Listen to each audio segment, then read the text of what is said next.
Bonjour à tous, merci de nous rejoindre pour ce nouveau rendez-vous de l'actualité.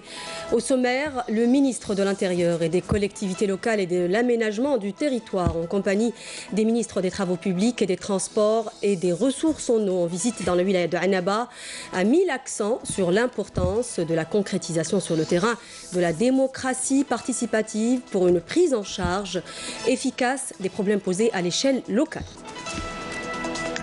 Nous nous intéressons dans cette édition également au projet Lancège, avec un exemple édifiant d'une PME spécialisée dans la fabrication de machines industrielles, un projet porté par des jeunes entrepreneurs. Et dans ce journal également, ouverture de la deuxième édition du Festival international du couscous à Alger, avec la participation de 34 préparateurs de différentes wilayas au menu dégustation de nombreuses variantes de ce mets ancestral.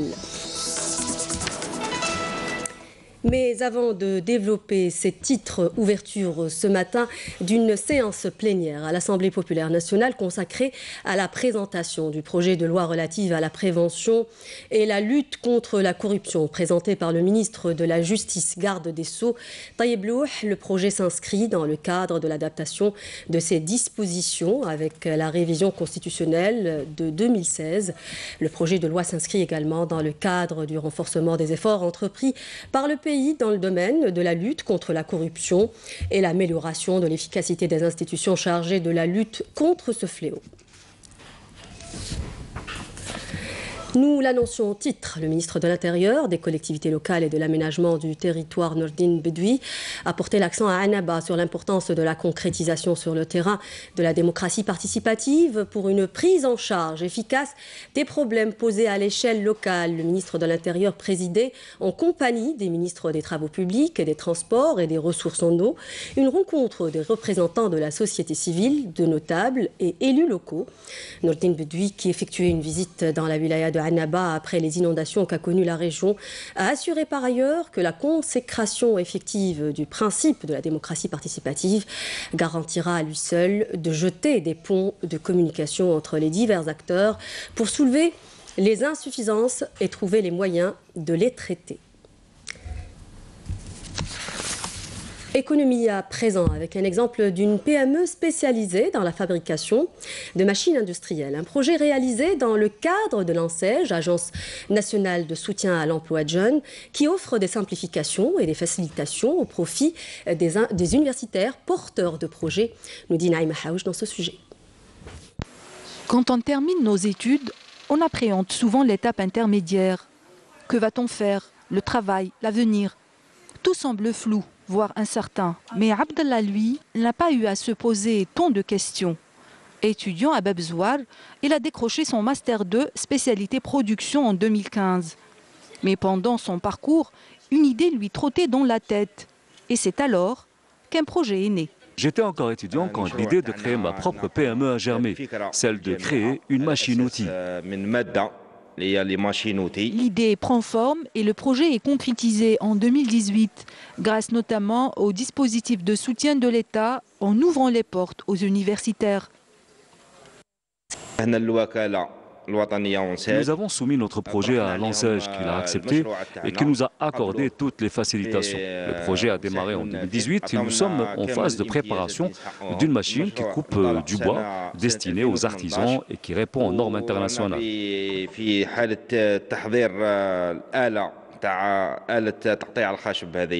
Une fois le produit est commercialisé, cette PME compte embaucher la main-d'œuvre locale.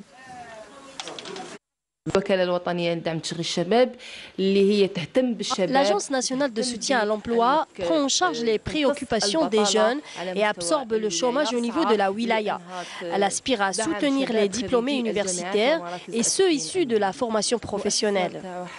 Cette jeune entreprise sera incessamment opérationnelle, ce qui va lui permettre de pourvoir des postes d'emploi.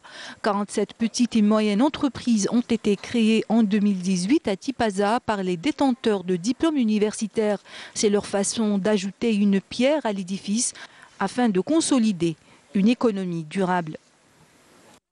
Le ministre de l'Industrie et des Mines, Youssef Yousfi, est en visite depuis hier dans la wilaya de Béchar, appelé à devenir un pôle minier d'excellence et par la richesse de ses gisements et des projets à caractère industriel qui sont actuellement en cours de réalisation dans cette région du sud du pays. Manel Boudouaba.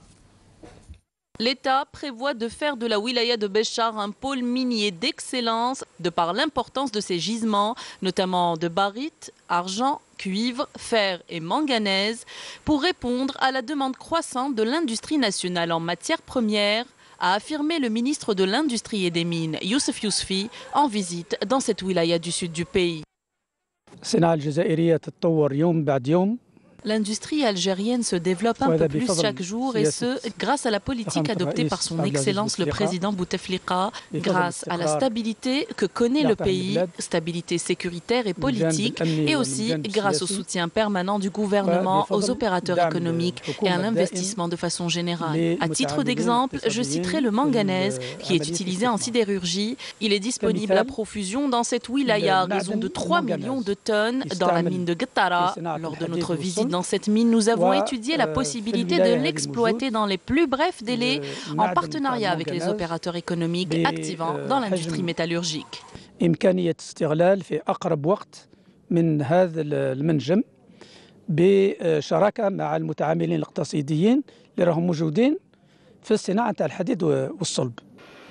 Au site du chantier du projet de la cimenterie de Benzireg, le ministre s'est longuement informé sur l'état d'avancement des travaux, estimé actuellement à 60%. La cimenterie, qui aura une capacité de production d'1 million de tonnes de ciment par an, sera réceptionnée en mars 2020.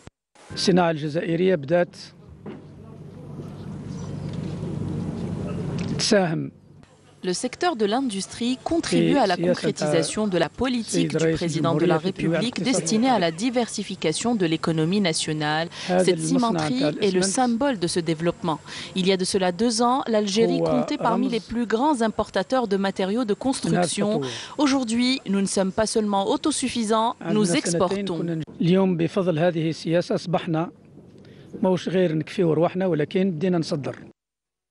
Les matières premières destinées à cette cimenterie proviennent de plusieurs gisements locaux disposant de réserves minières pouvant aller jusqu'à 85 ans, selon des responsables techniques présents sur place.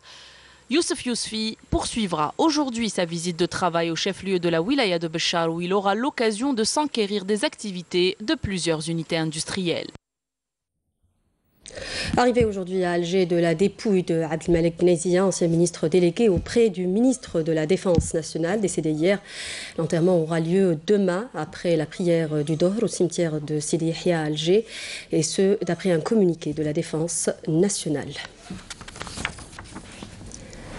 La ministre de l'Éducation nationale était à Borj Bouarerij où elle a inauguré plusieurs établissements scolaires. Nouria Ben Rabrit, qui a animé une réunion avec les cadres du secteur, a insisté sur l'importance de la mobilisation des directeurs des établissements scolaires et des inspecteurs pour contribuer à l'amélioration du rendement scolaire, nous dit Nasserine Ben Saïdi. Plusieurs établissements scolaires ont été inaugurés lors d'une visite d'inspection et de travail qui a mené la ministre de l'Éducation nationale, Nouria Ben Rabrit, dans la wilaya de Borj Bouarerij, à l'instar d'un lycée dans la commune d'El Mhayir, un groupement scolaire, un collège, une école primaire, ainsi que le lycée 16 Martyrs dans la commune de Blimour. Lors de cette visite, la première responsable du secteur s'est entretenue avec les différents représentants du secteur de l'éducation de la wilaya, où elle a insisté sur l'importance de renforcer le niveau en vue d'obtenir de bons résultats. Cette rencontre a été marquée par une grande transparence. Je les remercie aussi pour les nombreux points et revendications exposées à notre département. Les revendications exposées étaient d'ordre pédagogique, mais aussi liées aux problèmes d'entretien des établissements scolaires. والانشغالات بصفة عامة كانت أولاً انشغالات pédagogiques. Lors d'une autre rencontre entre la première responsable du secteur et les partenaires sociaux, la ministre a déclaré qu'un projet de protocole d'accord a été proposé aux syndicats du secteur. Nous avons discuté avec les partenaires sociaux qui ont fait preuve d'esprit de responsabilité avant d'aborder la plupart de leurs revendications en répondant à certaines d'entre elles, alors que d'autres seront soumis à des commissions spécialisées. Nouria Benghbrit a souligné au cours de l'inspection des nouvelles infrastructures éducatives à la nécessité de consacrer des espaces culturels qui soient au diapason des programmes éducatifs. Et en prévision à la prochaine élection présidentielle prévue le 18 avril prochain, les services publics assurent le bon déroulement de l'opération de la révision exceptionnelle des listes électorales débutée le 23 janvier dernier jusqu'au 6 février prochain. L'exemple à In Amenas, au sud du pays, dans ce sujet signé Hassiba Ben Abdallah. Regardez. La wilaya d'Ilizi est en pleine opération de révision de ses listes électorales, à l'instar du reste des wilayas du pays. L'APC de In Amenas connaît d'ailleurs un afflux important de la population voulant s'inscrire dans la liste. Je suis venu pour avoir des réponses à mes interrogations comme le numéro du bureau de vote. D'ailleurs, je remercie le chef de bureau et le PAPC pour les facilitations apportées. Je suis venu ici m'inscrire dans la liste électorale. Les autorités locales ont tout prévu pour que tout se déroule dans de bonnes conditions. L'APC de In Amenas a justement tout prévu pour mieux prendre en charge la population et bien encadrer l'opération de révision de sa liste électorale. D'ailleurs, tout le personnel est mobilisé toute la journée, de 8h jusqu'à 16h30.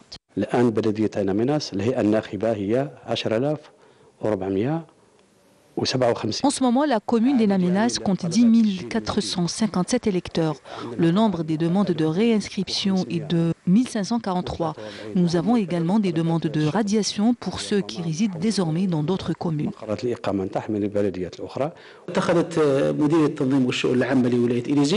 La direction de l'organisation et des affaires générales de la wilaya d'Ilizi a pris toutes les mesures nécessaires au niveau des communes de la wilaya en installant les comités administratifs électoraux des communes.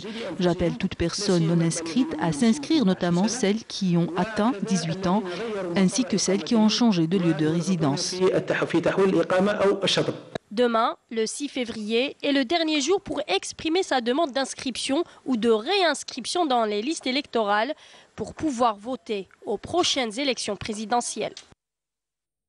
Dans l'actualité internationale, au Yémen, le Conseil de sécurité des Nations Unies a réaffirmé son soutien à l'accord intra-yéménite, malgré des accusations de violation de cet accord par les partis en conflit au Yémen. L'accord conclu entre le gouvernement yéménite et les rebelles Houthis en décembre 2018 comprend notamment un cessez-le-feu dans la ville et le gouvernorat de Hodeïda, ainsi que dans les ports de Hodeïda, Salif et Ras Issa, mais aussi la création d'un mécanisme exécutif d'échange de prisonniers et une déclaration d'entente au sujet de la ville disputée de Taïs. Poursuite des efforts pour la résolution de la crise syrienne sur fond d'engagement de toutes les parties à trouver un terrain d'entente et un consensus pour aboutir à la mise en place d'un comité constitutionnel. Un nouveau round de pourparlers d'Astana sur la Syrie est prévu à la mi-février. Connu déjà pour sa cimenterie depuis bien longtemps, Ain Touta est depuis quelques années à la une de l'actualité sportive pour son équipe de handball, jouant en division nationale. Excellence a gagné la Coupe d'Algérie la saison écoulée et aspire à gagner le doublé pour la présente saison. C'est un reportage signé Abdelmajid Mkrassi. Voici un club qui monte, le ZAT, l'espérance sportive de Ain Touta dans la wilaya de Batna à l'est du pays.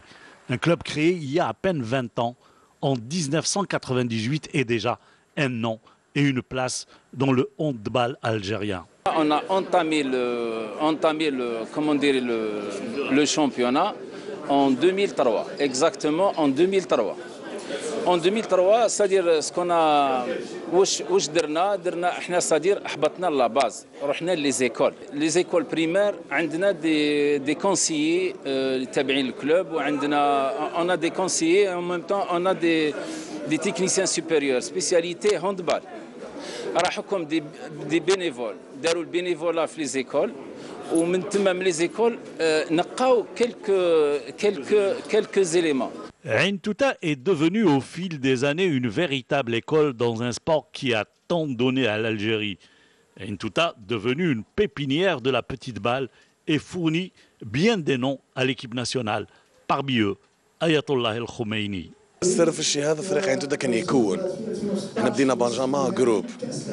Le secret dans tout cela, c'est la formation au niveau du club. Depuis les benjamins, les minimes, nous avons évolué jusqu'en senior. Et c'est l'esprit de groupe qui a régné pour arriver à ces résultats aujourd'hui. Tout ce qui a été accompli, c'est grâce aux joueurs et aux dirigeants du club. De près ou de loin, nous avons travaillé très dur pour arriver là. Actuellement, nous gérons match par match. Notre objectif, c'est le championnat et bien sûr, garder la Coupe d'Algérie. Et derrière l'équipe, un sponsor, en l'occurrence le producteur public de ciment, la CIMAT de Ain Touta. C'est une société citoyenne qui est très proche de son entourage, notamment les équipes sportives, les associations caritatives, les associations religieuses. On a accompagné pas mal d'équipes, notamment l'équipe de Lozat qui porte déjà le logo GK-CIMAT. On l'a accompagnée depuis 2004 et actuellement elle est vraiment arrivée. Ouais. On est prêt toujours à les accompagner jusqu'au bout. Des ambitions pour un club de l'intérieur du pays qui a besoin d'aide pour relever des défis et surtout confirmer les résultats de l'année dernière et pourquoi pas gagner pour la première fois le championnat national de handball et faire bonne figure en Coupe d'Afrique des clubs.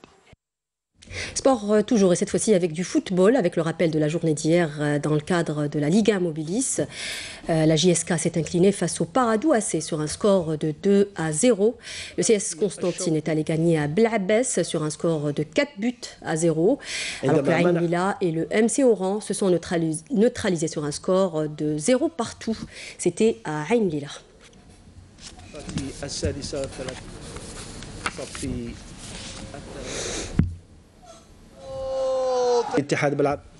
Football toujours et la suite de la 20e journée dans le cadre de la Liga Mobilis qui verra le leader l'USM Alger affronter le Mob Béjaïa à 17h. Le CRB Luisded accueillera l'ES Sétif à 16h, match qui sera diffusé en direct sur Canal Algérie. Borj Bouhariric sera le théâtre à 17h d'un match à 6 points pour le maintien entre le Cap Borj Bouhariric et le DRB Tejnent. La journée sera clôturée par la rencontre du Mouloudia d'Alger face à l'Olympique Médéa à 18h. Nous le disions en titre, lancement de la 2e édition du Festival international du couscous au Palais de la Culture à Alger. Le couscous, plat traditionnel le plus populaire en Algérie et en Afrique du Nord. La manifestation est l'occasion de faire connaître les nombreuses variantes de couscous représentant les différentes régions du pays. Amélie Issiridir. Avec la participation de plus d'une trentaine d'exposants algériens et étrangers, la 2e édition du Festival international du couscous propose cette année un programme aussi riche que varié. Une occasion de revisiter ce plat qui constitue toute la richesse de l'Afrique du Nord. L'Algérie a toujours été présente en Palestine. Un groupe d'Algériens est venu en Palestine pendant la guerre de libération nationale. Ils se sont installés sur nos terres et ils ont introduit ce plat qu'on appelait chez nous al-meftoul. Je tiens à donner à ce plat typiquement algérien une dimension universelle, mais je garde toujours la touche authentique. Couscous, c'est un plat maghrébin qu'on retrouve en Tunisie, en Algérie ainsi qu'au Maroc. Plusieurs activités et expositions sont au programme de cette 2e édition. Une façon de mettre en avant et de préserver cet héritage culturel, traditionnel et historique du Maghreb.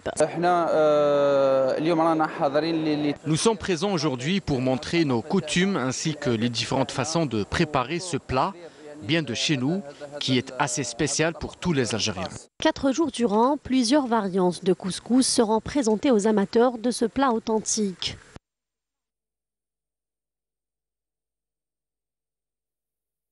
Et pour les amateurs du dépaysement et du paysage lunaire, nous vous proposons une halte à l'extrême sud du pays, précisément dans le site féerique du Tassili Najer à Djanet, qui offre un paysage ensorcelant aux nombreux touristes qui le découvrent pour la première fois. C'est un sujet signé Camélia Melal.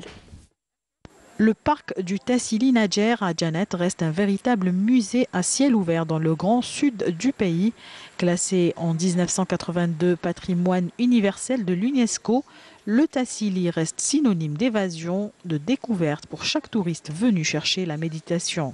C'est vraiment une région surprenante, très belle, où nous avons vu des canyons vraiment très très variés. Et nous avons dormi à la Belle Étoile. L'Algérie est très vaste. Nous avons des endroits magnifiques, je dis bien magnifiques. Faire du bivouac, c'est excellent. Pour la santé, faire de la marche, découvrir des choses, ces peintures rupestres, ces gravures, etc. Accompagné de ses amis, ce touriste français a préféré fêter son jour d'anniversaire au milieu de ce lieu magique, un moment de convivialité qu'il compte partager une fois de retour au pays avec sa famille. Beaucoup de chance d'être ici pour mon anniversaire, parce que c'est un endroit très spécial. C'est la première fois que je viens en Algérie et je découvre un pays très très riche au niveau des paysages. La Tadrar, c'est aussi beau que le sud-ouest américain. Il y a du sable orangé, marbré de noir, des sables rouges, des sculptures dans les rochers de toutes les formes et beaucoup d'histoire. Janet est de par son patrimoine archéologique une destination de choix car elle offre aux visiteurs la quiétude et la sérénité, notamment en cette période d'hiver. Et avec ces très belles images, nous arrivons à la fin de ce journal. Merci de nous avoir prêté attention. N'oubliez pas de nous rejoindre sur les réseaux sociaux, sur Facebook ou encore la chaîne YouTube de Canal Algérie. Tout de suite, la météo d'Amel Laribi. Excellent après-midi sur Canal Algérie. Au revoir.